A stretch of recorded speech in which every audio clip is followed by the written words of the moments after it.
He lived in hope because what else is there to live in, writes Deborah Levy in her novel Swimming Home. Reading submissions for this year's Davenport and Proctor Fenn Sherwin Short Story Awards, I was reminded of Levy's insight again and again.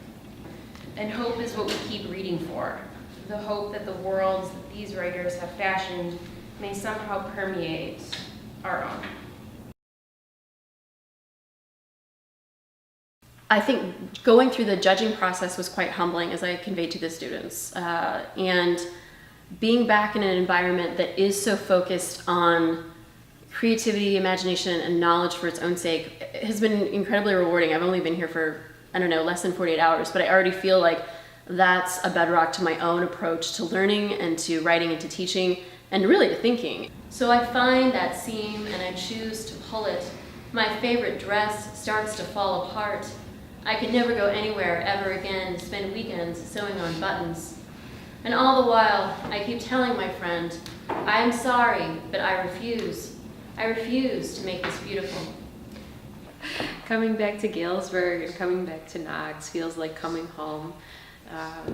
It's amazing how much a place where you spend hours and hours and hours staring at a computer screen or a notebook or a novel can feel like such a world unto itself. The most remarkable thing about the horny toad is its venom vision, the girl said, only half to him. It can shoot blood out of its eyes at its enemies.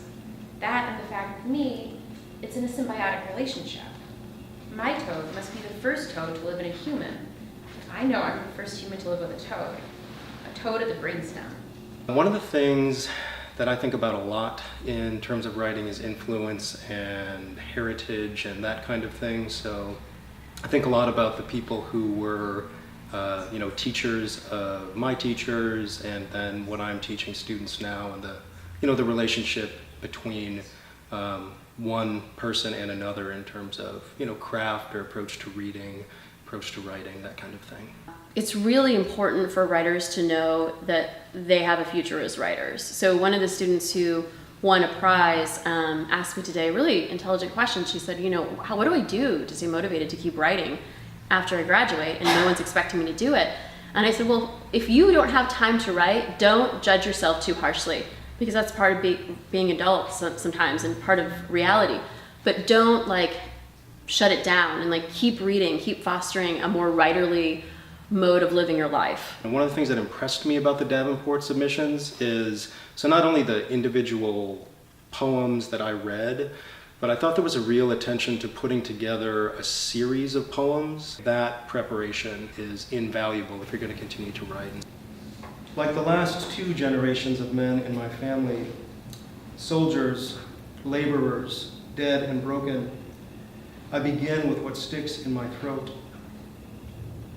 Like the last two generations of women in my family, ponderers, planners, I let my thoughts coalesce around the sunrise, the church bells each quarter hour, the men unspooling hoses to water the parched courtyard.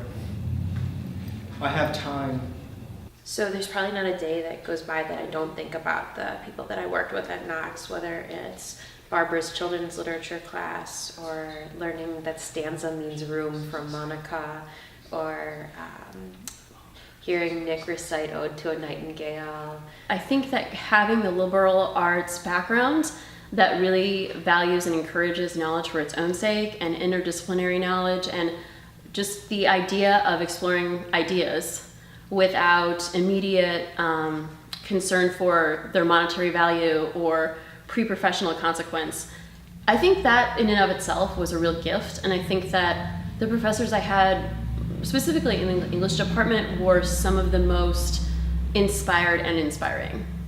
Being here reminds me of how crucial it is to any young artist to have a community that nurtures you and makes you feel like your voice matters, and there are people who want to help you and support you and guide you. So it's really emotional, and kind of like one of the greatest privileges I've had as a writer.